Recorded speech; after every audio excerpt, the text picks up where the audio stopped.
Right ட்ரையேங்கல் என்பதை செங்கோண முக்கோணம் என்று கூறுவார்கள். அப்படின்னா என்னம்மா?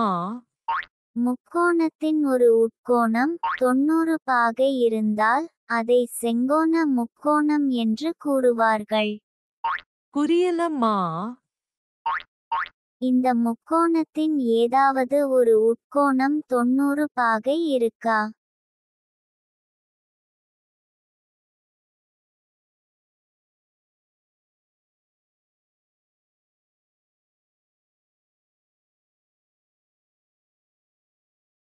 இருக்கு. அப்படியென்றால் இதை செங்கோண முக்கோணம் என்று கூறுவார்கள்.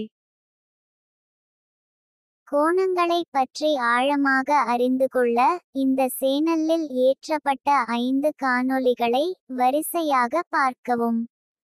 இங்கே கிளிக் பண்ணி அதை பார்க்கலாம் அல்லது டெஸ்கிரிப்ஷனில் கொடுக்கப்பட்டுள்ள லிங்கை பயன்படுத்தி அதை பார்க்கலாம். காணொளிகளை தொடர்ந்து பார்ப்பதற்கு சப்ஸ்கிரைப் பட்டனை அழுத்தவும், பிறகு பெல் பட்டனை அழுத்தவும்.